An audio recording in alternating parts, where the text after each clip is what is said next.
Olá, sejam todos muito bem-vindos aqui para o nosso podcast do Estúdio Jardins. Se você quer gravar um podcast, gravar aulas, cursos, aqui é o lugar certo, o Estúdio Jardins.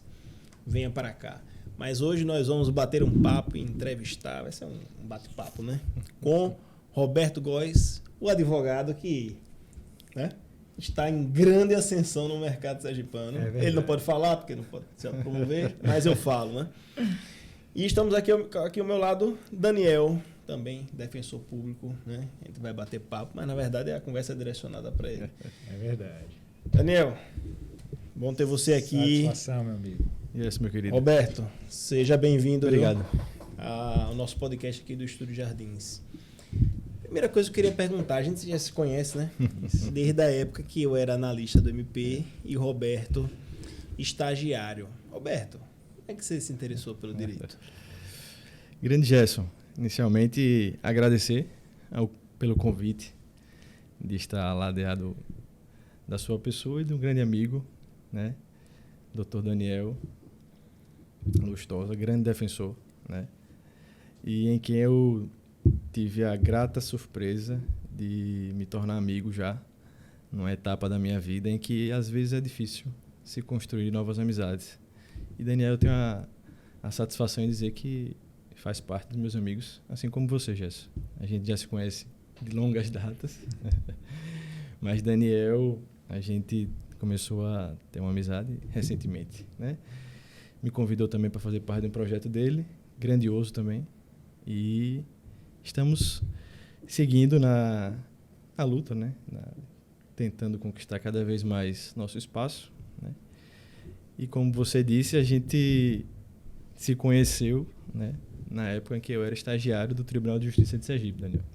Engraçado isso, né? Porque quando eu entrei na Universidade de Direito, eu sempre quis ser advogado. Mas eu estabeleci algumas metas. Já entrou na faculdade? Já sabia que queria ser advogado? Já queria ser advogado. E naquela época, já todo mundo queria fazer concurso público.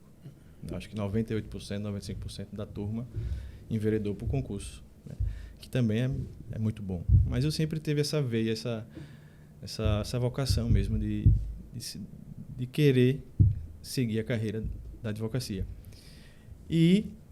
Mas estabeleci essas metas na universidade, né? Que eu queria passar por alguns lugares para me colocar na posição. Primeiro no escritório de advocacia, né? Segundo, imaginei prestar concurso para estágio para o Tribunal de Justiça, para me colocar na posição da assessoria do magistrado, né? Ver como é que é o entendimento, né, do juiz de um caso, né?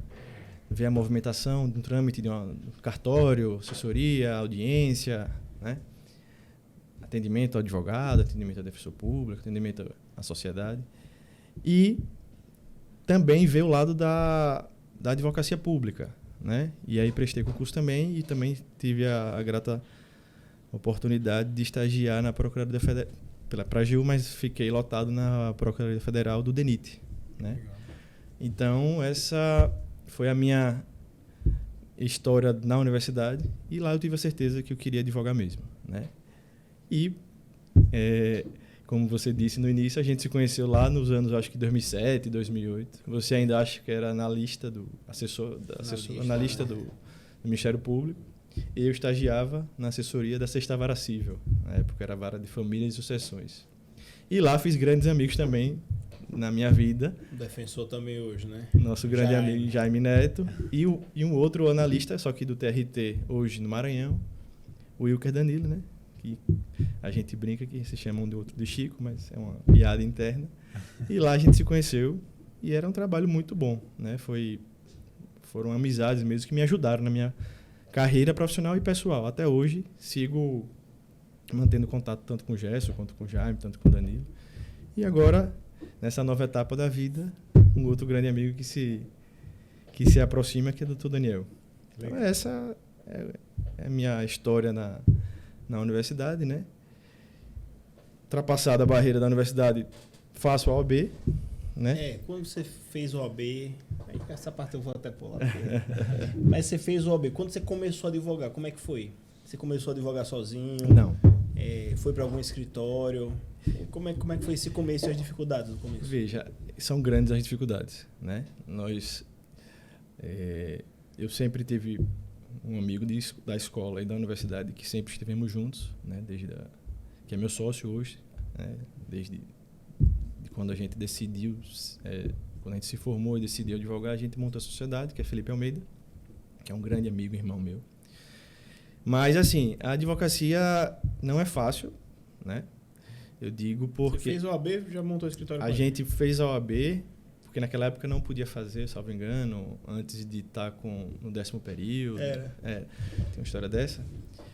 A gente faz a OAB e não tem o espólio jurídico, minha família não é da área, né? Meu pai e minha mãe são servidores públicos, mas não tem ninguém na área jurídica, né? Meu pai hoje é advogado, mas na época exercia a função o cargo de servidor público militar. Minha mãe é servidora pública federal do IBAMA. Felipe Almeida também, os pais não eram da área jurídica, né? Era da iniciativa privada, né? Mas assim... E a dificuldade que surge, né? A gente monta uma sociedade, mas a gente não tem condições de montar o nosso escritório. Então, a gente inicialmente começa com uma sala alugada dentro de um escritório. Nós, sócios, né? Não tínhamos nossa marca, nossa sociedade de direito, mas tem uma sociedade de fato mesmo, e de uma amizade, um companheirismo, né, nesse segmento. Vamos para um escritório, aqui em Aracaju, conhecido também. Alugamos um espaço lá e se tornamos associados do escritório. E aí lá a gente passou nesse primeiro escritório por volta de um ano e meio. Foi aí que um outro amigo nosso, né, da faculdade, e um grande amigo também, uma personalidade hoje até pública do Estado, que é Milton Andrade, Tito, amigo meu, amigo nosso, nos convida também para ir para o escritório que ele estava, que ele era sócio.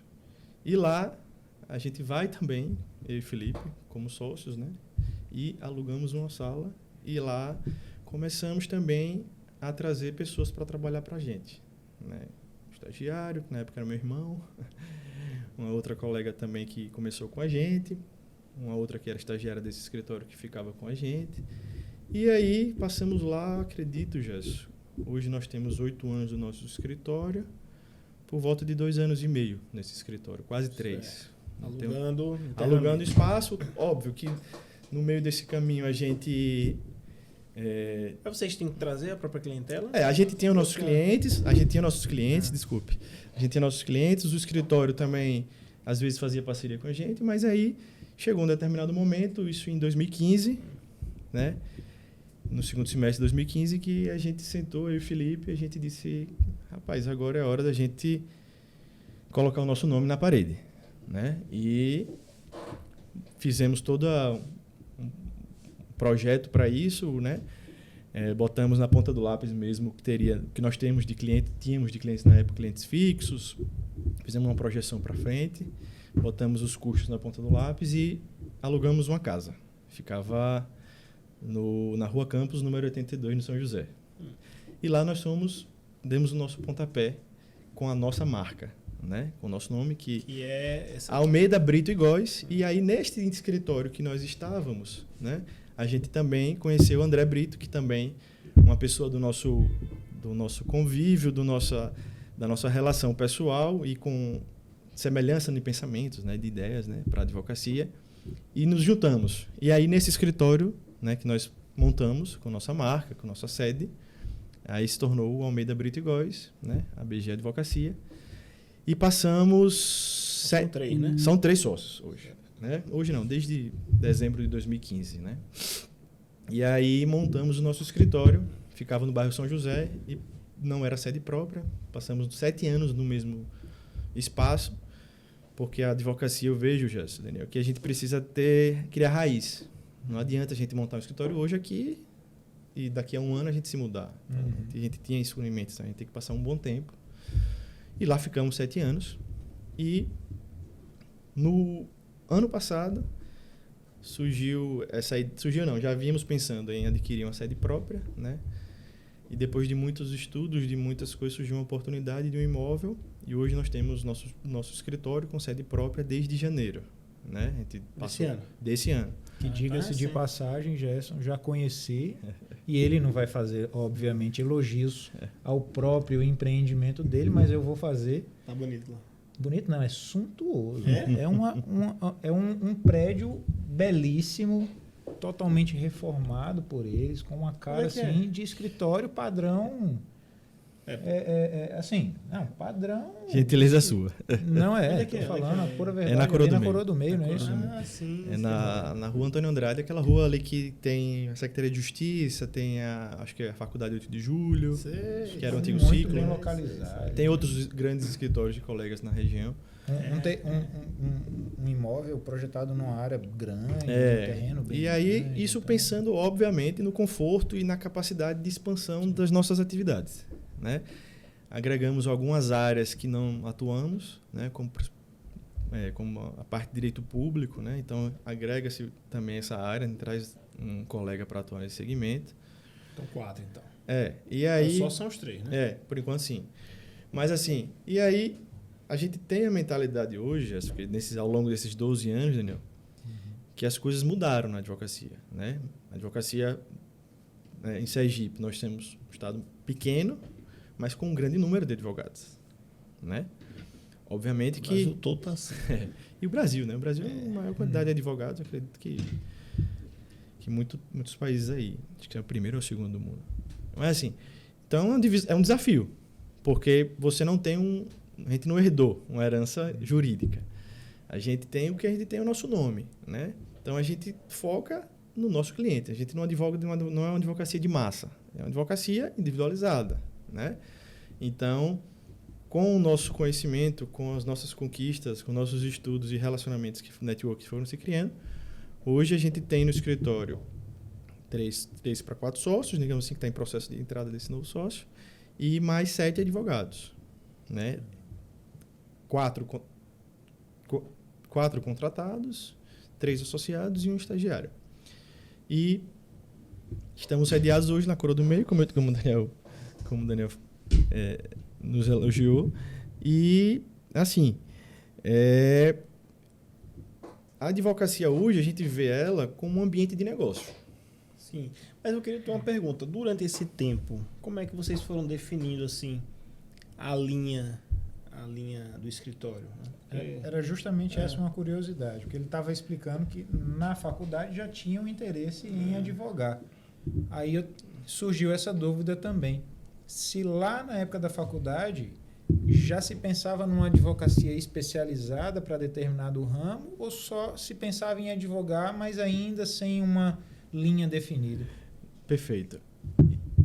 Ao passo que a gente começa a estagiar, né, por exemplo, nesses ambientes, neste escritório, né, no TJ, né, na advocacia pública, e, claro, a gente tendo contato com as matérias da universidade, a gente começa a criar gosto por algumas áreas, né?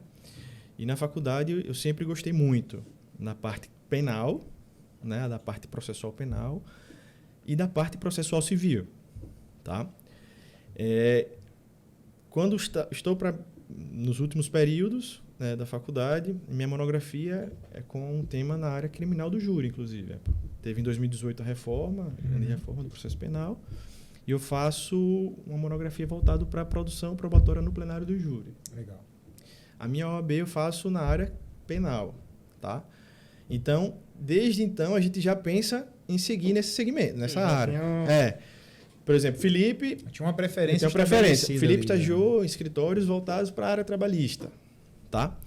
E ele faz a OAB na área de direito do trabalho. Então, a gente já vai formatando isso para a frente. Então, a gente definiu que, por exemplo, óbvio que no início a gente não recusa nada, né? Porque a gente está montando, a gente precisa de clientes, a gente precisa de honorários para poder custear a nossa atividade e até, né, fazer investimentos a longo prazo. E aí, por eu ter esse gosto também pelo processo civil, né, por ter estagiado numa assessoria voltada em família, sucessões, acabo, de forma residual, abarcando a parte civil do escritório. E aí você vai criando relacionamentos. Por exemplo, você conquista uma coisa aqui, um cliente gosta, você cria relação com ele, a gente tem uma teia de amizade que também nos proporciona isso, e aí a gente vai galgando. E aí a gente vai fazendo contratos fixos com o escritório, surge uma causa interessante, a gente ganha ela, então dá uma alavancada. Então, as áreas de atuação, eu lhe digo que a gente já vinha formatando isso desde a universidade. E até hoje, fica assim, né? Digamos, de forma geral. Porque quando a gente chama André para a nossa sociedade, André também tem uma especialização e uma atuação eminentemente na parte criminal. E aí, a minha parte criminal, também por uma questão da clientela e de perfil dos clientes do escritório, por ter uma assessoria permanente em algumas empresas que, por exemplo, participam de licitação, tratam com o poder público, clientes que têm o viés político, né, que estão com problemas com crimes contra a administração pública. Então, a minha área, eu vou me especializando. Dentro da área criminal, eu me especializei. Eu tenho uma especialização em ciências criminais, né? E dentro das ciências criminais, eu me especializo no ramo do direito penal econômico. Legal. Tá? E aí, eu começo a ter uma atuação no escritório, né, focado nesta área, né, do direito penal econômico. André, no crime... Muito me interessa porque as notícias aqui em Aracaju, né? Então, efervescentes, né? Estão. Mas continue, Rob. Não, e aí, André fica na parte criminal, digamos assim, raiz mesmo, né? Felipe hoje também, por questões de necessidade do escritório, também de necessidade de clientes, que também eu acho que é um tema interessante para um futuro bate-papo até com ele, eu acho interessante você pensar nisso. Ele se especializa na área de direito imobiliário e hoje o nosso escritório... Não era... Trabalho, mas aí ele foi estudando, viu um nicho de mercado interessante, legal. Se especializou nisso e hoje a gente, posso dizer que hoje em Sergipe foi o primeiro escritório que formatou o regime das associações para a construção, né? Então, ele que formatou isso aqui no estado há 11 anos atrás, e se enveredou para essa área. Então, nós três hoje atuamos nesta linha, cada um na sua área de especialização, dentro do escritório. Que é outro tema que é bem interessante aqui. E está na ordem do dia também. Está tendo uma grande disputa aí, né? Entre a CEL, né? O pessoal da CEL e as associações, pelo que soube, Sim, né? Sim. Mas a gente uma nova formatação de mercado que tem mexido com o mercado questões imobiliário, judiciais, né? Eu tenho acompanhado. Mas isso a gente vai perguntar para Felipe depois. Para Roberto, eu quero saber essa relação entre o direito econômico, o direito penal e como é que estão essas questões que hoje em dia explodiram aqui em Sergipe, que são as pirâmides. Como é que isso aconteceu e como é que vocês entram nessa história? Gerson e Daniel, é uma matéria, como a gente costuma dizer, da ordem do dia, né? Isso desde 2017, que quando começa a surgir junto ao mercado financeiro, aquelas marketing multiníveis, né? Criptomoedas, né? Novas formas de se investir, acaba surgindo também repercussões na sociedade, né? E como a última ratio, o direito penal também acaba, né, sendo demandado, né? E aí as relações começam a acontecer, né? Novos padrões de comportamento começam a existir e começam a surgir diversos crimes, né? Na área do direito penal econômico, mais focado contra o sistema financeiro nacional, contra a economia popular, né? Os próprios crimes também contra a administração pública tem um viés também econômico, né? Um peculato, os crimes da lei de licitação antiga, com a nova lei que fez incrementar no Código Penal. Então, tudo isso, eu acredito que lá em 2017 começou a surgir algumas situações nesse contexto e aí a gente começa a ser também procurado, né? aqui no estado, Sergipe não é uma bolha, diferentemente... Quando foi a primeira vez que procuraram? Porque a gente vê isso muito no São Paulo, Rio, mas pirâmide em Aracaju. Quando foi a primeira vez que chegou para você um caso? Isso Me conta essa história aí. Eu tava até... E outra curiosidade, quando chega por parte de quem está sendo demandado criminalmente ou por parte de quem teve algum tipo de prejuízo? Certo, veja. A nossa primeira demanda no estado foi no ano de 2018. Tá? Estourou o primeiro caso de pirâmide financeiras com criptomoedas, bitcoins, né?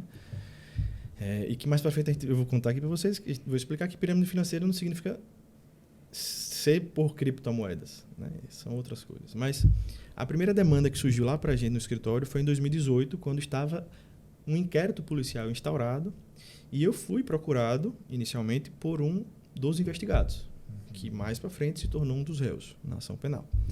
Então, essa investigação, esse processo surge em 2017. Esse caso surge em 2017 aqui em Sergipe. O pessoal de fora chegou aqui em Sergipe, montou um escritório, né, se dizendo um escritório de investimento em criptomoedas, né, e que, na verdade, quando estourou isso e o processo, né, está em andamento ainda, foram denunciados por...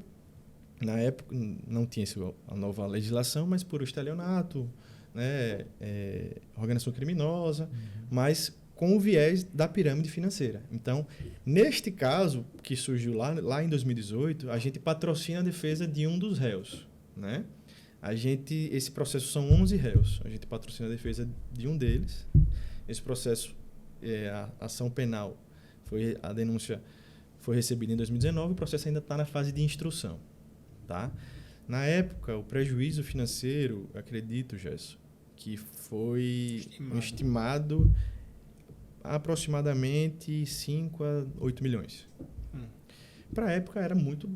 E é alto, né? Mas assim, para a época... É mais aqui para o estado, né? É mais aqui para o estado e assim... E ainda era uma coisa um pouco... Não era tão refinada como as pessoas... estão fazendo atualmente, mas foram criadas empresas com nomes com nomes técnicos para BitToken, enfim, algumas coisas nesse sentido, tá? Eu digo isso porque essa empresa não existe mais, mas está no processo. Então, Roberto, só uma dúvida. São processos muito complexos que envolvem perícias muito complexas, geralmente tem um número de testemunhas muito elevados. Me fala aí um pouquinho de como funciona o processamento de um fato típico como esse aí. Daniel, esse caso em específico, né, como eu disse, lá atrás ainda era muito novo essa modalidade esse tipo penal, essa conduta, digamos assim. Então, inicialmente começou até pela Polícia Federal a investigação. Acreditavam-se que era um crime contra o sistema financeiro nacional, né?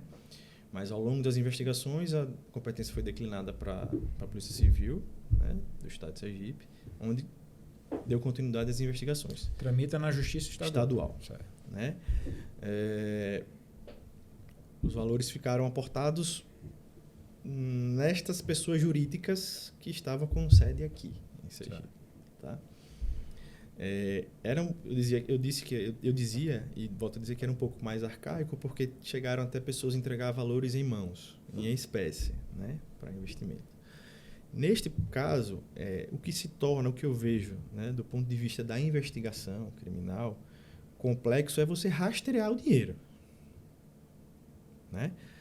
São grandes quantidades, um sem número de vítimas, né, das mais variadas classes sociais, né, com níveis de instrução também, né, dos mais variados. E, para a autoridade policial, ter que investigar isso demanda tempo. Tá? Demanda-se tempo. É muita gente. É muita gente. Óbvio que o poder estatal, ele, ao longo desses anos, criou-se vários mecanismos, né, de sistemas de investigação interligados com outros órgãos de controle, que aí tende a acelerar um pouco mais a investigação. Mas são coisas que demoram, precisam ser apuradas, condutas precisam ser apuradas. Né? Pessoas, neste caso, passaram muito tempo foragidas, com mandado de prisão preventivo, inclusive em aberto. Então, o processo tende a ficar um pouco mais lento nesse sentido, né? Como eu disse, são 11 réus, então tem que dar direito de defesa, o contraditório e ampla defesa aos 11 réus, né? Todos não são citados no mesmo momento, né? A defesa necessita também produzir a prova. Então, a gente dá encaminhamentos na seara investigativa, né? Uma investigação defensiva. Quando se tornou o processo, a gente também requereu algumas provas, né? Inclusive pericial, né? Então, este processo, estas operações demandam tempo. E, nesse caso, o tempo é contra as vítimas, porque o que elas querem é reaver os valores aportados, investidos, supostamente investidos. Tem notícia de gente que vendeu a própria casa para poder, o único bem que tinha para poder... Você não tem noção das inúmeras histórias, né? Imagino. Então, nesta fase, né, neste recorte de 2018, né, em 2019, ainda estava muita coisa ainda acontecendo nesse mercado de pirâmide financeira, né, de crimes, né, financeiros. Então, tende também a demorar um pouco por conta disso. A polícia ainda está tendo acesso a novos delitos, enfim. Agora veja, uma pergunta que eu acho que vai ser bem relevante para quem assiste, que é o seguinte: você começou a atuar nessa área, começou a ganhar relevância e, obviamente, pelo contato, pela prática, entendeu muito bem como é que funciona esse sistema. Então, o que é que eu queria saber? Tem um modelo de sistema de pirâmide. Eu sei que não necessariamente é criptomoeda, tem vários tipos. Às vezes, o mecanismo financeiro é apenas um instrumento que eles usam para colocar dentro do esquema da pirâmide para a pessoa cair com determinadas vantagens. O que eu queria saber assim, qual é o modelo da pirâmide geral que as pessoas que fazem isso, né, golpistas fazem, para que quem está nos assistindo possa se precaver. Quais os elementos que ela poderia identificar em uma pirâmide financeira?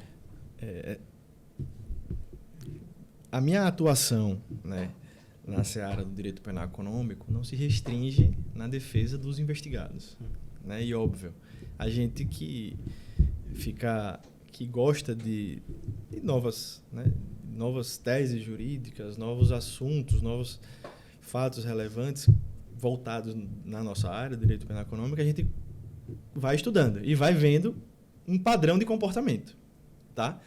E aí também em outros processos, em outros casos, inclusive um atual agora que aconteceu, eu estou no outro lado. Eu fui contratado para ser, ainda não se tornou processo, mas assistente de acusação, assistente das vítimas agora na investigação. E o direito penal, como eu disse, ele vai tentar rastrear também o dinheiro, porque existe também um crime também que é a lavagem, né? Mas o que as vítimas querem nesse momento é reaver os valores. Então, a gente também tem que tomar medidas na seara cível, né? Então, assim, antes de eu entrar nesse assunto já ir respondendo a sua pergunta, o que a gente vê de comportamento nisso, né? E inclusive já existe uma legislação recentíssima que trata disso, né? Que é a Lei 14.478, né? Que foi sancionada pelo antigo presidente em dezembro do ano passado, teve uma vacatio legis de 180 dias e entrou em vigor agora em 20 de junho de 2023, inclusive com repercussões na seara criminal, no Código Penal, na lei de lavagem de dinheiro, na lei contra os crimes do sistema financeiro. E justamente por conta desta evolução dos estudos, das condutas dos golpistas, é que eles meio que firmaram esse entendimento de pirâmide mesmo, de pirâmide. Quem chega, quem está no topo na base da pirâmide vai estar sempre por último, né? Então existe um regramento, uma conceituação legal hoje. Isso, que não existia, né? Na verdade, e aí também era uma tese que era pró-réu, porque você imagine, são crimes sem grave ameaça e sem violência, né? E não tinha uma figura típica para aquela conduta. Então, é um crime sem definição legal prévia. exatamente. Né? Então, E é para onde? Para estelionato? E aí ficou em algumas denúncias, o Ministério Público ele ofertava no 171 caput, no estelionato clássico. Né? Outros, eles colocavam como crimes contra a economia popular. Uma lei de 1951. Que, se você ver, nós estamos... O estelionato até cai bem, né? Ele especificou mais? Ele especificou. Mudou E aí... As sanções da lei de 51 nem compatíveis nem são com os prejuízos causados. Exatamente. Né? Você vê a multa em cruzeiro, em cruzamento de ré, uma coisa assim nesse sentido. Até achei interessante o ponto para falar sobre isso. Mas, Gerson, antes de falar sobre a figura típica atual, é interessante falar sobre o comportamento dessa turma. E muito se dá, óbvio, por conta de uma evolução da nossa sociedade. Como sociedade que deixou de ser conservador, de ter investimento só em caderneta de poupança. Né? Hoje, ao longo de 15 anos, 20 anos para cá, 15 anos para cá, as informações chegaram com mais clareza, as oportunidades de investimento também. Né? O Brasil hoje tem um grande número de investidores, né? Na bolsa, né? Enfim. Então, a turma que pratica, que comete esses crimes, começam a ver isso. E o cara que é golpista, estelionatário, ele tá ali para agir ardilosamente mesmo. E até a demanda de mercado. Né? Você não tem a dúvida disso. Você não tem a dúvida. Tem demanda para investimento, ou lançar um golpe de investimento. Bota na balança, você não tem a dúvida. A gente tá num Vai país... compensar? O crime compensa nesse caso? Eu vou ficar pouco tempo preso. A gente está num país em que 67% das famílias estão endividadas. Aí chega uma pessoa dizendo, olha, eu tenho uma coisa que se você aplicar dinheiro, o retorno é garantido e o lucro é alto. Difícil não cair, né? E assim, e pega no ponto frágil, né? Como você falou. Eu vi uma reportagem recente, porque as pessoas estão ficando mais espertas, né? Tipo, vou dar um retorno alto, você bota o dinheiro aqui, tudo que vem o dinheiro na frente, as pessoas já estão meio na dúvida, né? Exato. Não sei se boto. Aí eu vi um golpe novo, li ontem ou antes de ontem, que é o seguinte: entre em contato alguém com você e diz o seguinte: olha, a gente está trabalhando aí com uma agência de marketing digital, e não se preocupe, a gente não quer nenhum dinheiro seu, não queremos nada. Ao contrário, nós temos algumas tarefas e desafios que você precisa fazer, porque os nossos clientes querem. Você pode ganhar de R$35 a R$350 pelas tarefas que você faz. Aí a pessoa, mas o que eu posso perder é o que? Eu trabalho, né? Eu não receber, né? O tempo. Aí botam ele dentro de um grupo do Telegram.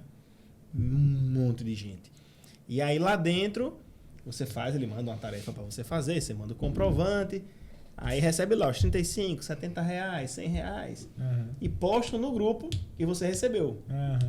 E a pessoa recebeu, para os outros já tem uma prova social que recebeu, o pessoal se anima, começa a receber os 35, 70, e aí ele diz assim, olha, agora você passou para a nova fase, que você pode ganhar mais dinheiro. Não é que é, né? Os caras vão, né? E agora é o seguinte, você paga 500, né? Você dá 500, porque a gente vai te dar novas tarefas mais elaboradas, mas a gente precisa desse valor. E o retorno é maior. E o retorno é maior. Então, e aí a pessoa paga os 500, e eu estava lendo depoimento na reportagem, traz depoimento de uma pessoa, né?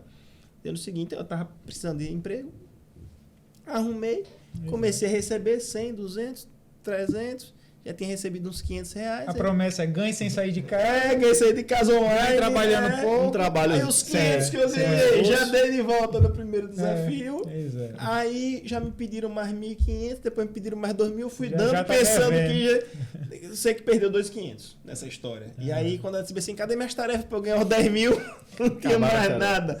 Tiraram, bloquearam o Telegram e acabou. O golpe foi assim. E por que eu estou contando isso? Porque os caras vão sofisticando o golpe. Cada vez que passa, porque... E não se fala mais em pirâmide financeira, né? É um nome em desuso porque já caiu.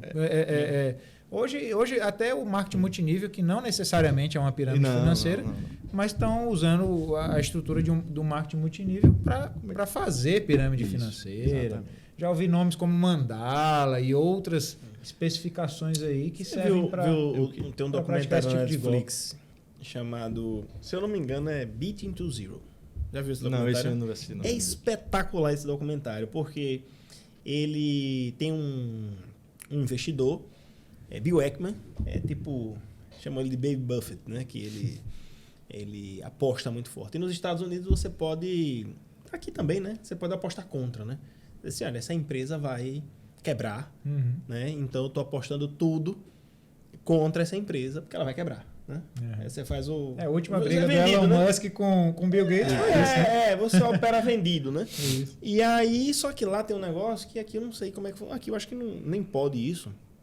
Que é o seguinte, ao mesmo tempo que ele começa a operar vendido contra a empresa, ele abre uma investigação privada para descobrir todas as falcatruas daquela empresa, para quebrar aquela empresa.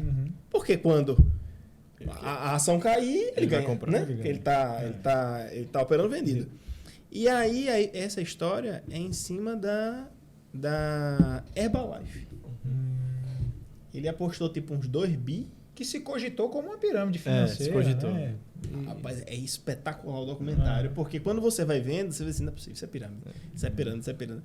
Mas os caras têm outros... Surgiram aquela época também, Telex Free, né? Ali era. Bebom. Ali era total. Eu quando defensor público lá no estado do Acre, peguei o auge da Telex Free. Nossa...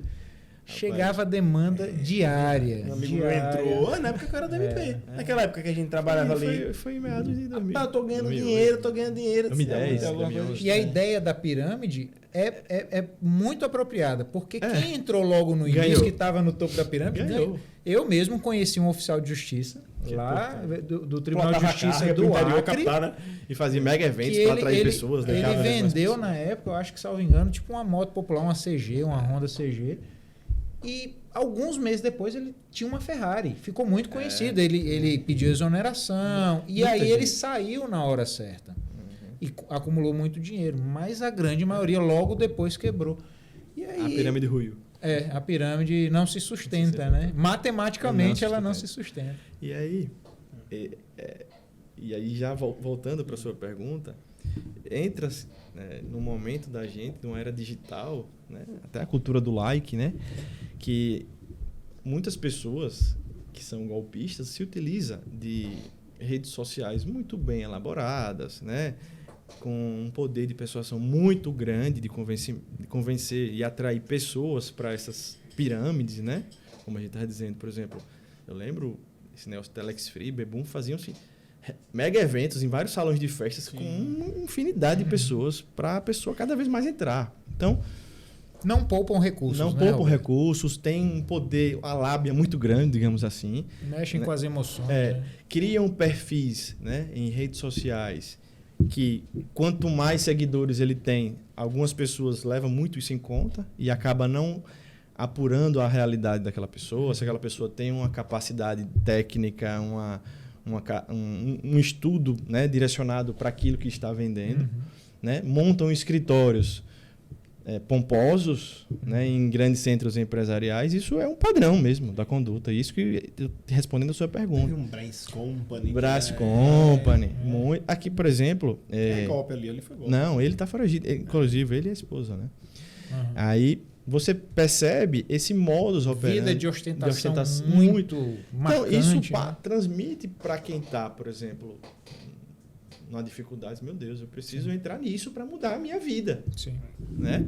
Então, é um padrão de comportamento. Eles criam um invólucro, digamos assim, um microsistema que não existe na realidade, na legalidade. Criam pessoas jurídicas, né? Em que as pessoas que se dizem ter um objeto social desta empresa focado no mercado financeiro, né? Muitas delas, destas PJs, dessas empresas, não têm sequer certificação, né? Nem um gestor certificado, nenhuma certificação pela Comissão de Valores, né, Mobiliários. Não tem nenhum tipo de legalidade. Né? As pessoas criam uma pessoa jurídica, convence as outras a aportar valores naquela conta da pessoa jurídica. E um dos padrões de comportamento, que inclusive, como eu disse, é interessantíssimo essa nossa conversa hoje, porque é uma matéria atual mesmo. Porque se você pegar há 10 dias, 15 dias atrás, a CPI das pirâmides financeiras na Câmara dos Deputados terminaram os trabalhos e fizeram um relatório muito bem fundamentado, Daniel. Até acho que compartilhei com vocês, não sei se chegaram a ler. E assim, desde 2019 até aqui. Então, eles pegaram vários casos. Brás Company, o faraó dos bitcoins, aquele lá do Rio, que mobilizou uma sociedade inteira, né? Aportando valores neles. E que, se você for pegar, o comportamento, o padrão dessas pessoas é muito parecido. São pessoas que não têm um nível de escolaridade grande, mas que sabem se vender, sabem se portar num ambiente de mídia social muito bom. E acaba... Ótimo relacionamento, networking. Muito. Muito bem feito, né? Então, e eles também começam a utilizar termos técnicos, né, do mercado financeiro, né? Você vê... O leigo que entra nem... não sabe, acha que aquilo ali é lícito. Ó. Eles estão tratando aquilo ali como, digamos assim... Geralmente as explicações parecem críveis. Sim. Como, por exemplo, esse do Bitcoin. Pelo que eu lembro, era o seguinte, existem várias agências que vendem Bitcoin, sim, só que existe um gap, né, uma diferença entre o valor de uma agência e de outra. Sim. De uma corretora. Sim. Então, Bitcoin está vendendo aqui a 52 e aqui está sendo vendido a 53. Aí o cara me dê seu dinheiro, eu vou comprar 52 nessa, vou jogar para cá, vou vender a 53 e ganhar 1.000. E com isso eles diziam que... Então, ou seja, ele cria uma história, né, que parece crível, verídica. Às vezes até existe mesmo, mas ninguém consegue fazer isso na prática, né? Mas a pessoa acredita, sim, vê o potencial de ganho financeiro. E aí, se você for pegar, essas pessoas começam a ganhar muito dinheiro, né? E aí existe um termo que esse relatório da CPI nos trouxe, que é a segregação. Não existe segregação patrimonial destas empresas. Ou seja, a pessoa... que a vítima, ela deposita o dinheiro em uma conta única da empresa do cara. Ela não deposita numa instituição financeira, onde ela vai ter uma conta lá em nome dela.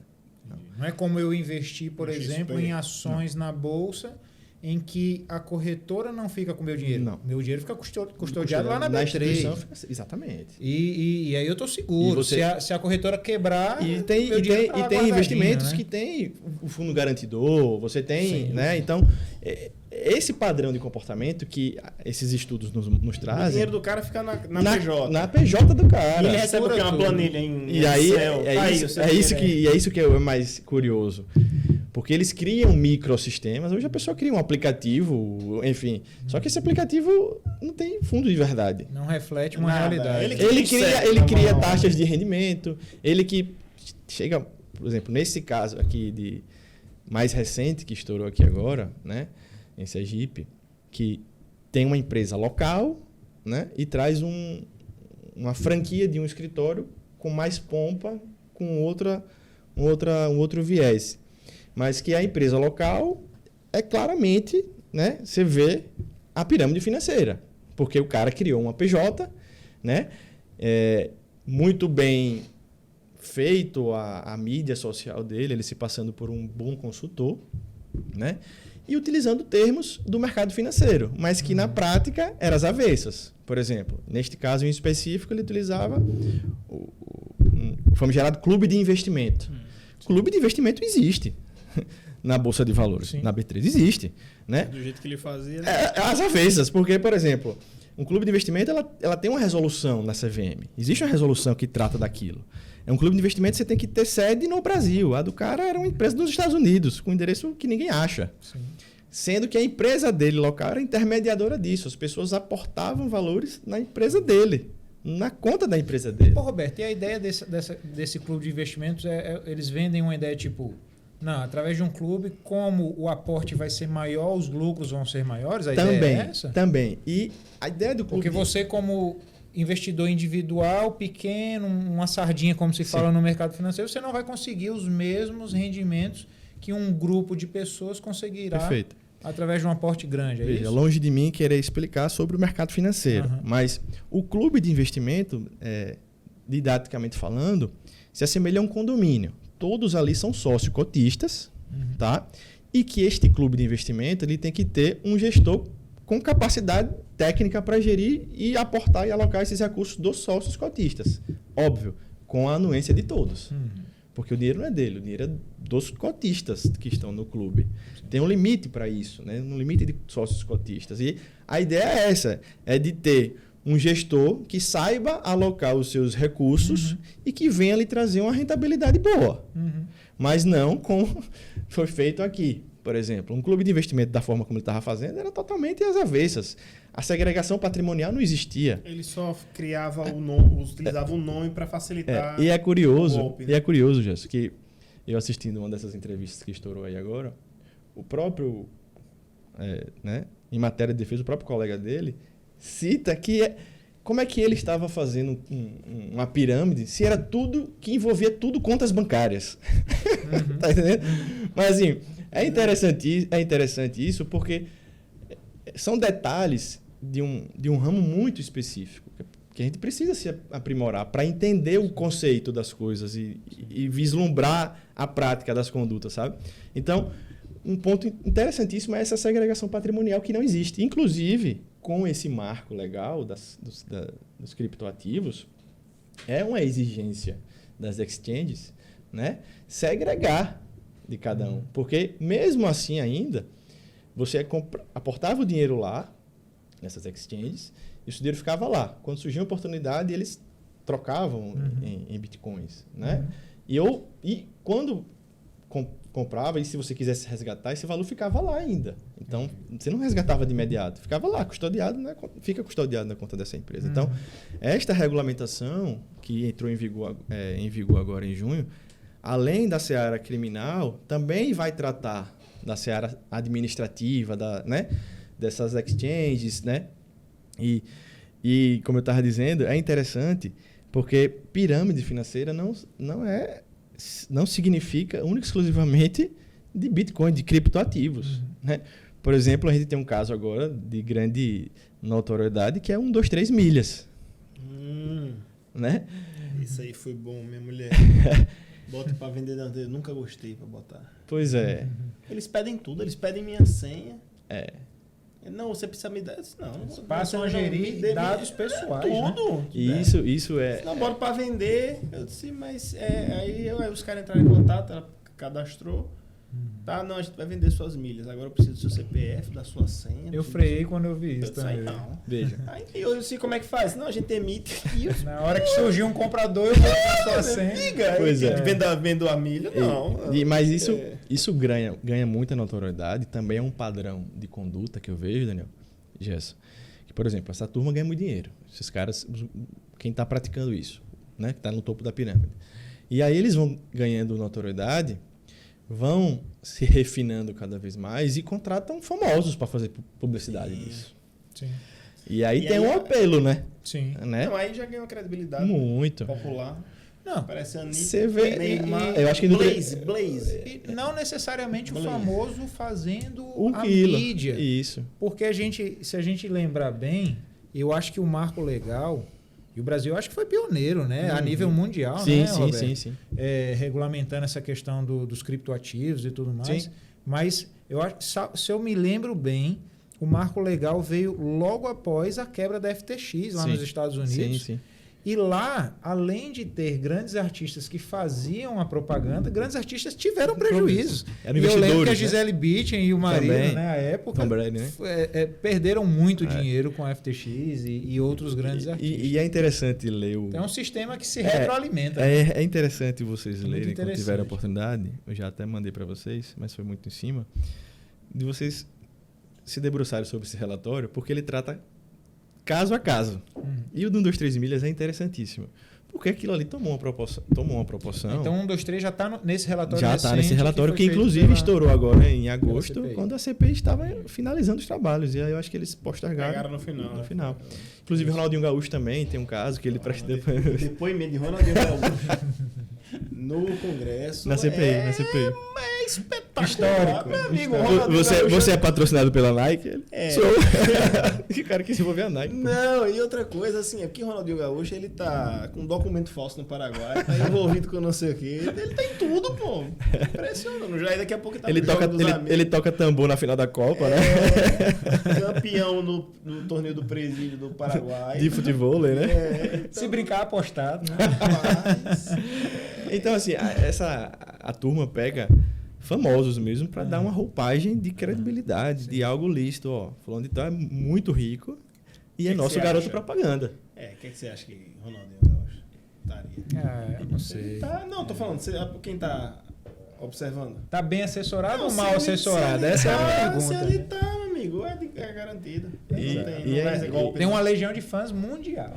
E é engraçado que a investigação contra 123 Milha começa com a relação das milhagens mesmo, porque tinha Hot Milhas, tinha Max Milhas, que é tudo do mesmo Acho que conglomerado. Hub, né? Hub também, né? Hotel Urbano, né? É, Hotel Urbano. E aí, é engraçado que isso estourou do 123 Milhas, não foi nem a questão das milhas, eu acho. O que estourou, o que veio muito à tona, é aquela questão da 123 Promo. E- Essa, Comprava os passaportes. você não sabia quando você ia, eles faziam o quê?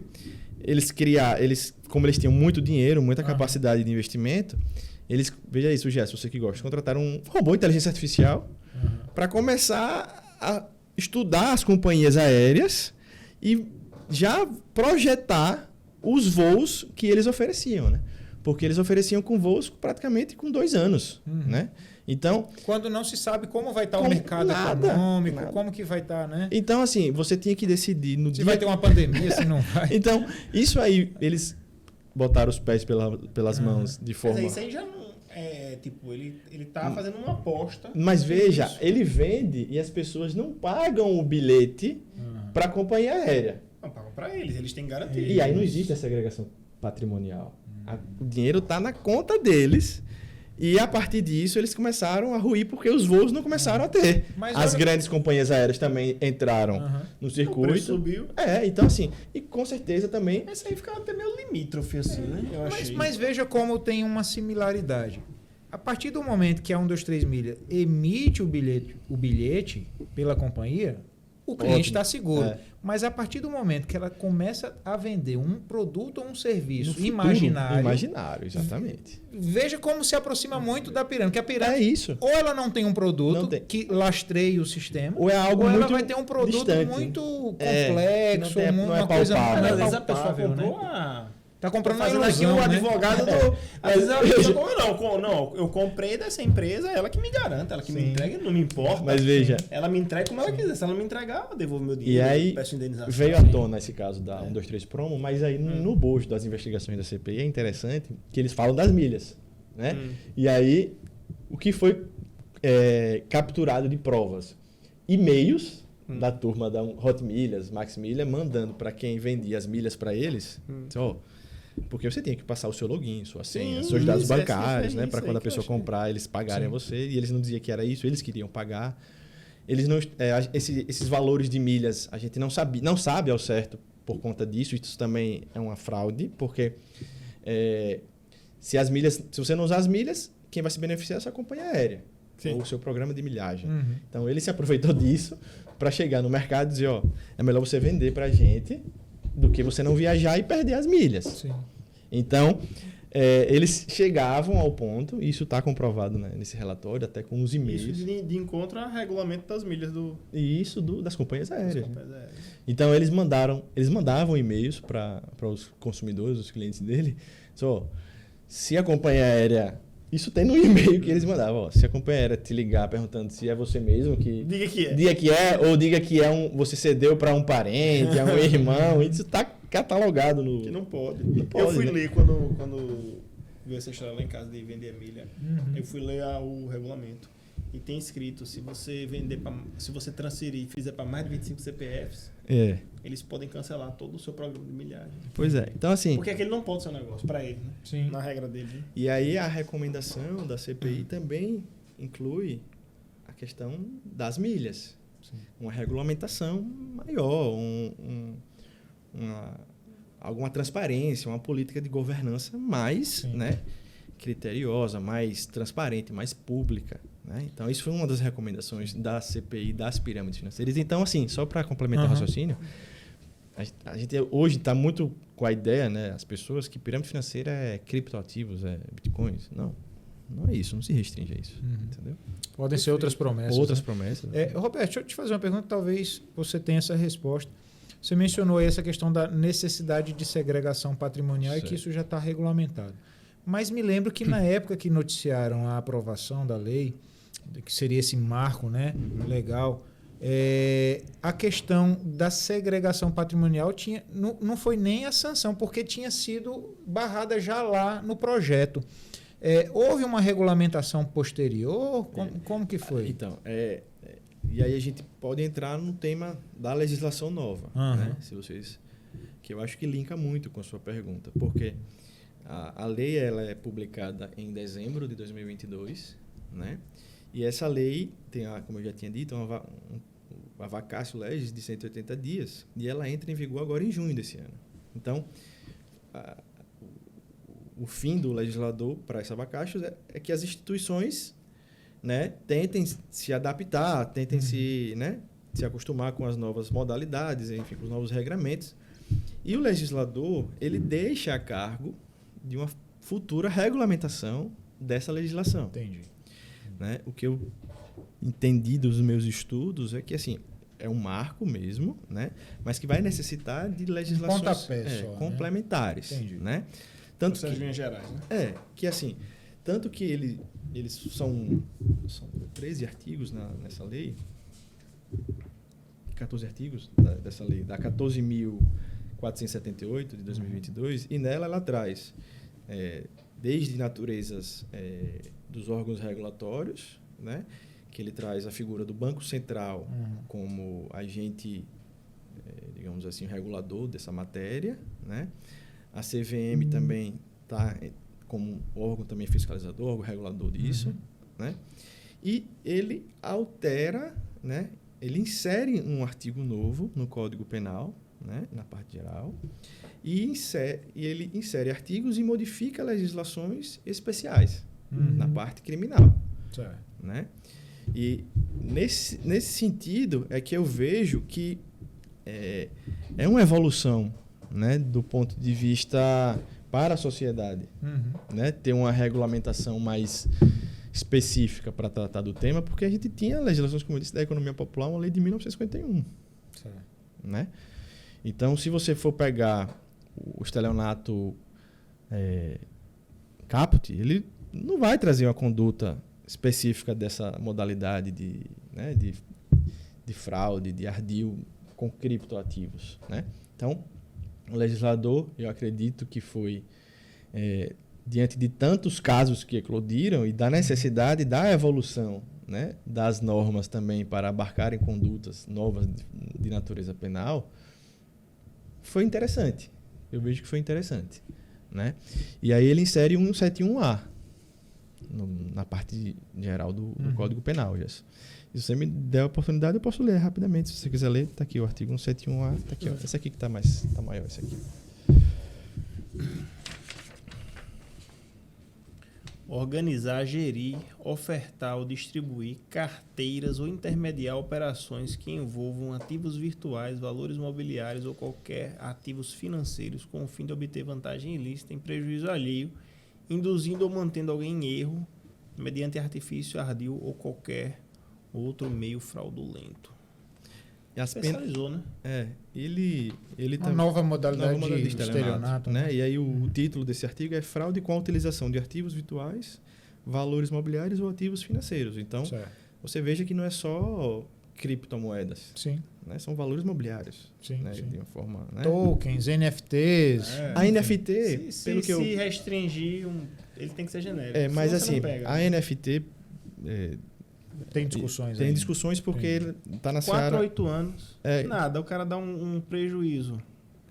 Tem chance foi de reclusão. aberta, Foi reclusão. Né? Ele tirou a detenção e botou a reclusão, aumentou para 4 a 8.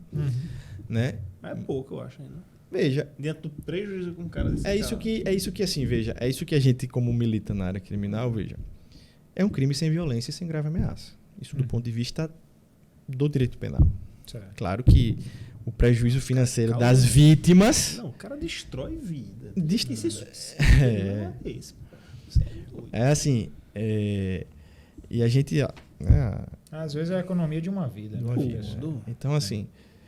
mas, assim, atrelado a isso, né, eu vejo também que eles linkaram com a lei a Lei Especial do Crime contra o Sistema Financeiro Nacional, e também inseriram, né? Pode responder por outros crimes também, né? É porque raramente eu acho que não vai se enquadrar uma organização vai financeira. fazer uma Organização né? criminosa, né?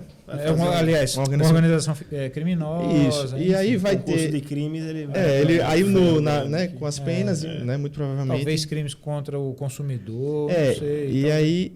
E aí se você tiver... É algo muito inédito. Tem aumento de ainda, pena né? aqui. Porque se você pegar na lei dos crimes contra o sistema financeiro nacional, ele inseriu no artigo 1º, no parágrafo 1, o inciso 1A, né, que ele fala que, se você puder ler, Gerson, esse aí, do crime do sistema financeiro nacional, o caput do artigo 1º, está aqui.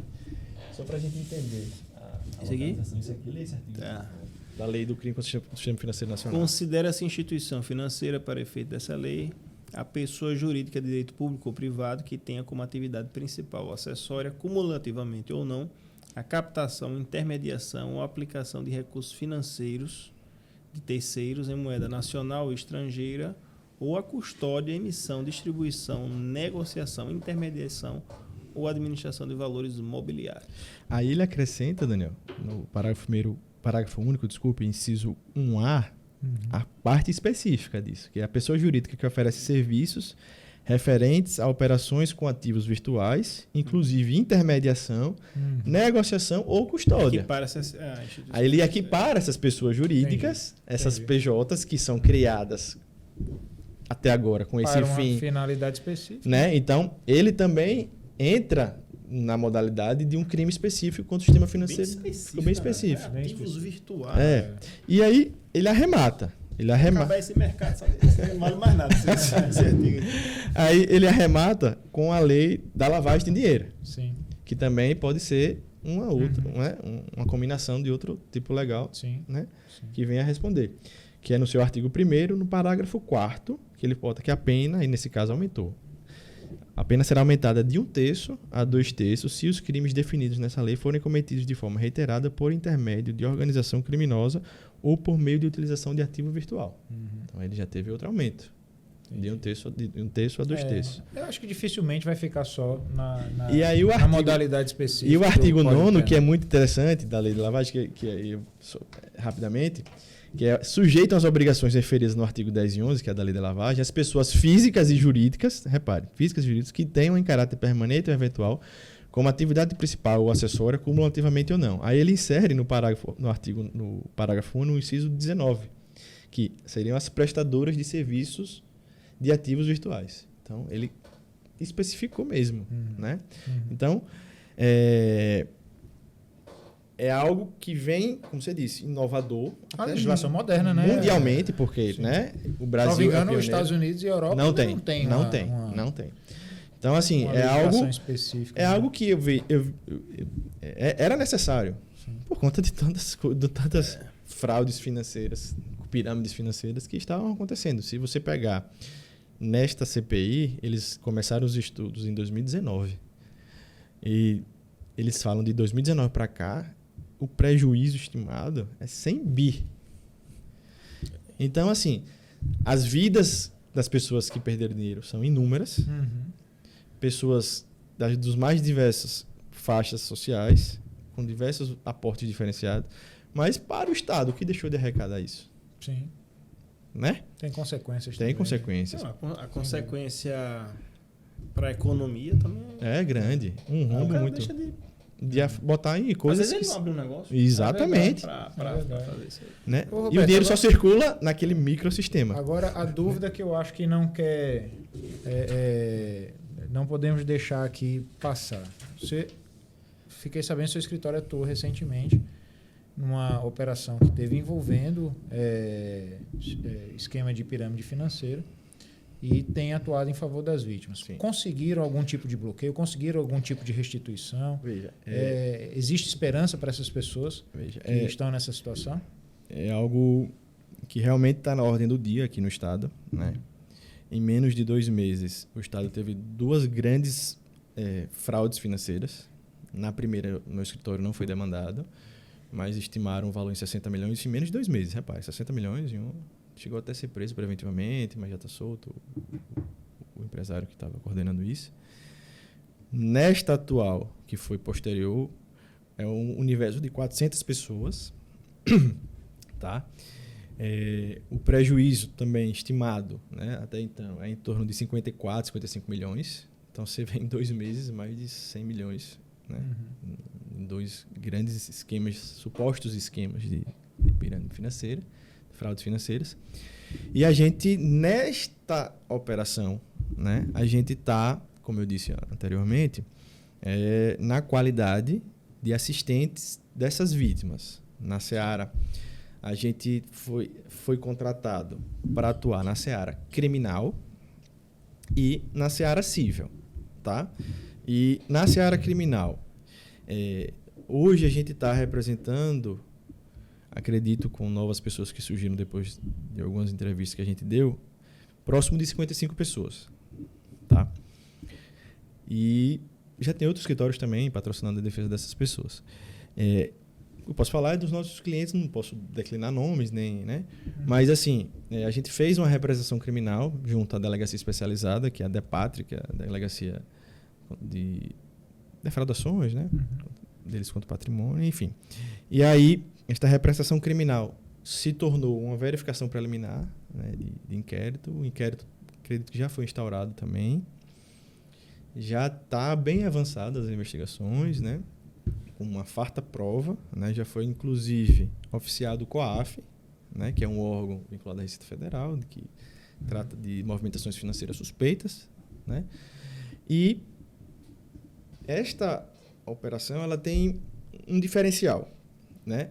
Do ponto de vista do direito civil, na seara civil, do direito do consumidor. Porque o que acontece? Como a gente vem falando, as pessoas começaram a refinar estas práticas, né?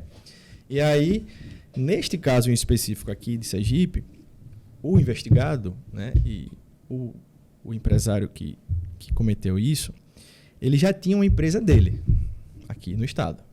E fazia, como eu disse a você, um clube de investimento desde 2017 e 2018, né? E aí ele, como eu disse, muito bem relacionado, né? Angariando pessoas, né? E, inclusive, por coincidência, neste processo de 2019, que eu disse que foi a primeira operação que eu atuei, ele também é um dos réus. Então, ele já era réu neste processo e ainda continuou a... Isso eu digo porque o processo é público, né? E ele continuou a prática nessa modalidade agora no clube de investimento. Então, a singularidade, neste caso, é porque ele se utilizou deste refino, deste conhecimento que ele adquiriu ao longo destes anos, e ele traz uma franquia, além da empresa que ele tem essa empresa no JFC, e aí ele traz uma franquia, né, de uma empresa, de um conglomerado de empresas chamado Select Investimentos, né? A credibilidade eu digo não porque é público e notório isso, é Brasil afora. A Select abriu diversas franquias, vários escritórios autônomos como franquias nas grandes capitais, em todo o país. Então, este empresário de Sergipe traz esta franquia, acredito que no início de 2021, e vem para este centro empresarial que a gente está, inclusive. Monta um escritório da Select Aracaju, ele se torna o head, o gestor, né, deste escritório, e leva a empresa dele, que já existia desde 2017, com este clube de investimento, para dentro do escritório da Select Aracaju, como mais um produto a oferecer, que era o clube de investimento. Então, a gente, diante de todos os documentos que a gente levantou, diante de todas as informações, né, deste conglomerado de empresas da Select, né, a gente tem um braço no escritório, né, inclusive, é meu irmão, ele é advogado também, mas desde 2018 ele é analista de investimento, devidamente certificado pela APMEC, que na verdade é o órgão que faz essas certificações, mas vinculado à CVM. Ele é analista CNPI, né? Então, ele além de ser advogado também na área criminal, que ele tem especialidade, ele hoje mora em São Paulo, mas ele atua no mercado financeiro mesmo. Então, este suporte de resoluções de CVM, de fundos de investimentos que esse grupo Select tinha regulamentado, inscrito na CVM, né? A Select inicialmente foi agente autônoma da Orama Investimentos, que é uma grande corretora, acredito que é a terceira no país, só ficando atrás de BTG e XP. Então, este conglomerado da Select, aqui em Aracaju, tinha um escritório pomposo, inclusive até com um portfólio da Orama Investimento. Então, isso atrai pessoas a investirem. Então, na parte jurídica, na parte do direito civil, o direito do consumidor, ele abarca essa situação. São consumidores ali que são lesados, que são enganados, né? Que têm relações contratuais com estas empresas e foram lesados. As empresas não cumpriram com o contrato que eles têm. Então, a sua pergunta, se a gente hoje já conseguiu reaver, a gente tem algumas ações que a gente entrou com um arresto, né, uma ação cautelar, que a gente tem conseguido bloqueios. Porque, como existiu esse refino, a gente colocou na estrutura da nossa peça, né, a teoria da aparência para o direito do consumidor, que abarca como responsáveis solidários todas essas empresas, essas instituições financeiras que estão atreladas a esse grupo Select. Então, de forma didática, a gente botou isso na nossa peça cautelar, que foi o arresto. Hoje a gente já conseguiu alguns valores até interessantes para essas pessoas que estão sendo representadas por nosso escritório, né? Então, existe um outro número de ações que ainda não foram apreciadas, essas liminares, esses arrestos. Mas, assim, como a gente já conseguiu algumas decisões favoráveis, inclusive em várias cíveis diferentes, né? A gente está nessas ações que ainda não foram apreciadas, juntando essas decisões que são favoráveis, né? E reconhecendo o direito à relação consumerista e reconhecendo invertendo o ônus da prova, a parte sendo hipossuficiente. Então, a gente tem conseguido esses bloqueios. Então, acredito que a gente consiga, ao longo desses dias, aí, mais e mais decisões que venham a bloquear. E efetivamente bloqueando. Porque uma coisa é você conseguir um liminar e, por exemplo, algumas dessas empresas não têm patrimônio, não têm valor, não têm lastro.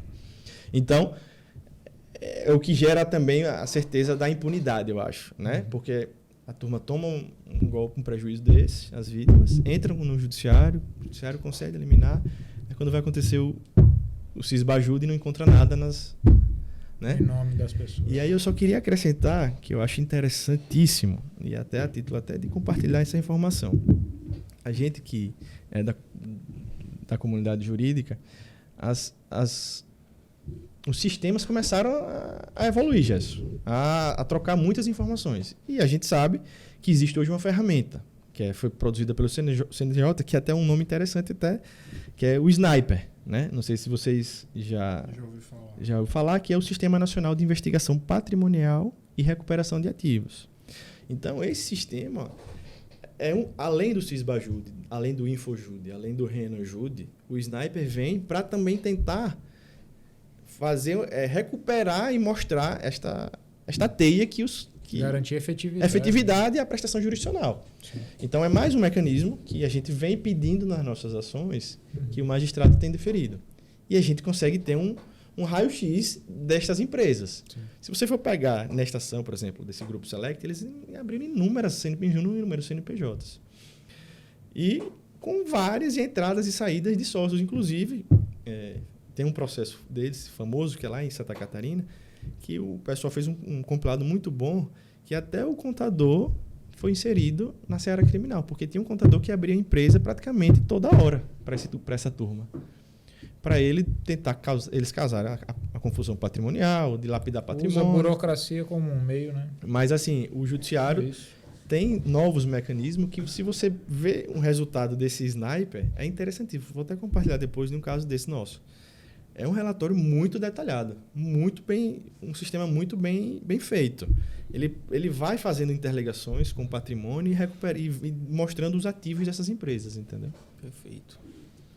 Roberto, foi um prazer imenso ter você aqui no nosso Estúdio Jardins, o podcast. Eu que agradeço. Acho que não conseguimos suprir todos os pontos que gostaríamos, É um papo para muitas horas. Mas aqui, eu, né? assim, eu convido novamente para vir você e seu sócio para a gente aprofundar mais nessa questão dos crimes financeiros, mas também sobre o direito imobiliário, que eu acho que é algo bem relevante aqui. É interessante, né? Porque a gente vê muita guerra de narrativas, né? Então, o palco para a discussão é o judiciário, né? Então, é o lugar onde as coisas devem acontecer e estão acontecendo. Mas existe toda uma guerra de narrativas, né? Externas, midiáticas, né? Que acaba confundindo ou tentam confundir as pessoas. Então, é nesse momento que a gente está inserido, né? E eu acho válido. Eu acho válido qualquer oportunidade que tenham, né? Para a gente expor também o nosso lado. Perfeito. Né? Já está feito o convite. E já está devidamente aceito. Só falta marcar o dia. Eu estou aceitando por ele porque eu tenho a procuração dele aqui. Pessoal, espero que tenham gostado aqui do nosso episódio. E se quiserem conhecer aqui o Estúdio Jardins, vai aparecer aqui a localização, endereço, contato, para que você possa também fazer o seu podcast. Um grande abraço e até o próximo. Valeu, pessoal.